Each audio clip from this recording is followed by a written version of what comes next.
Hello and welcome back to Earthy Remedy. Across the world, more and more scientists and doctors are voicing concerns that fungi play a significant role in the development of serious diseases in humans.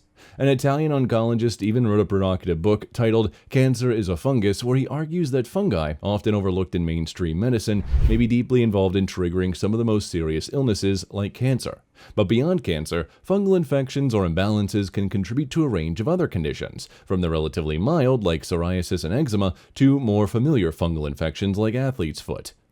What's concerning is that many people are unknowingly reinfecting themselves simply by living in homes contaminated with mold or fungal spores. Barbara O'Neill, a well-known health educator, has extensively explained why it's so important to pay attention to fungal and yeast overgrowth in the body. She emphasizes not only how easily we come into contact with these microorganisms in everyday life, but why addressing fungal presence in the body is critical for achieving optimal health and recovery from disease. According to O'Neill, understanding why fungi can be dangerous is the first step in protecting ourselves. To date, medicine has identified about 1.5 million different fungal and yeast species, of which roughly 1,000 are known to cause disease in humans. Yet the subject is often under-discussed, partly because some of the fungi play a beneficial role in medicine. Penicillin, for instance, is a life-saving antibiotic derived from mold. However, the beneficial association creates a blind spot. Modern medicine is sometimes reluctant to openly acknowledge the harm fungi has caused, especially since many widely used drugs are fungal-based.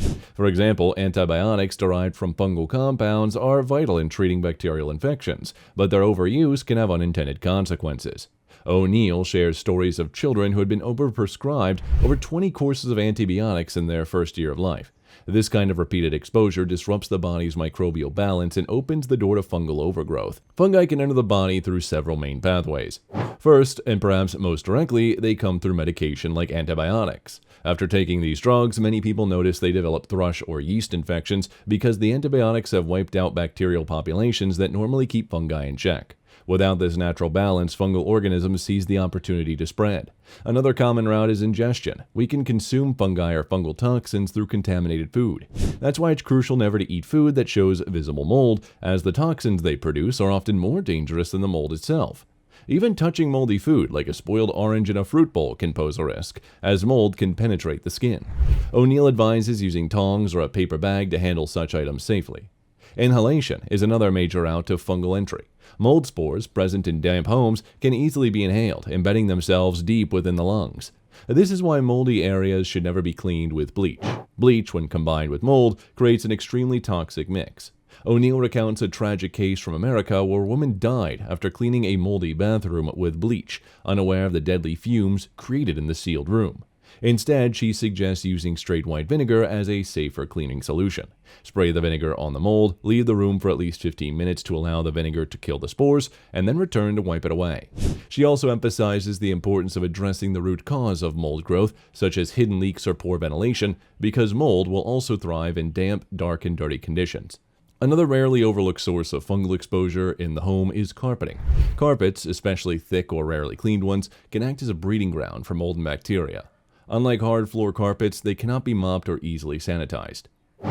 O'Neill suggests using only short pile carpets that are regularly vacuumed to minimize risk.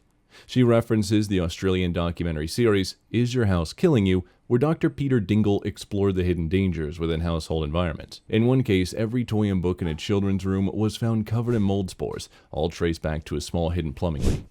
But how does someone know if they're harboring a yeast or fungal overgrowth in their body? One simple indicator is the condition of the tongue. A healthy tongue should be perfectly pink from tip to back. If you notice a white coating that can be scraped off, it is likely just waste material. However, if that white layer is embedded and can't be scraped off, it may point to fungal colonies.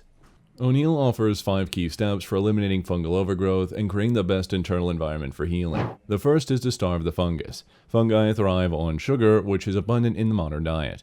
Most processed foods are loaded with hidden sugars, providing fungi with a constant food source. Additionally, fungi multiply rapidly when exposed to yeast found in products like yeast breads, spreads, and even grains. She strongly advises drastically reducing grain intake because grains can be contaminated with fungal toxins like aflatoxin, a potent carcinogen produced by the Aspergillus mold, which commonly infects stored grains and peanuts. O'Neill shares the work on Dr. Colin Campbell, who investigated a tragic health crisis in the Philippines where children as young as 8 were dying from liver cancer, a disease typically seen in much older adults. His investigation revealed that contaminated peanut butter containing aflatoxin was the common thread. Alarmingly, the wealthier children who consume more processed and refined foods like sweetened peanut butter were more affected than poorer kids. The second step is to kill the fungus using natural antifungal agents. O'Neill highlights garlic as a well-known antifungal along with olive leaf extract, which contains a compound called aleuropine that strongly inhibits fungal growth. And grapefruit seed extract is another powerful option, often sold under names like Traveler's Friend because of its ability to purify water and kill harmful microbes. Paul Darko, a South American herb, is robust in antifungal properties. However, O'Neill advises against continuously using the remedies, warning that just like antibiotics, overuse can lead to diminishing effects. Instead, she suggests cycling through different antifungals every couple of weeks. The third step is restoring balance to the gastrointestinal system. Antibiotics and antifungal treatments can wipe out not only harmful bacteria, but also the beneficial bacteria that help keep fungal populations in check. Reintroducing these beneficial microbes through probiotics is essential. Flooding the gut with good bacteria helps suppress the overgrowth of candida and other problematic yeasts, bringing the internal ecosystem back into balance. The fourth step is to alkalize the body. Fungi and yeast flourish in acidic environments, so shifting the body's pH toward alkalinity can inhibit their growth. Vegetables, particularly dark green leafy ones, are the most alkalizing foods. This is why green drinks, spirulina, wheatgrass, and barley are so popular.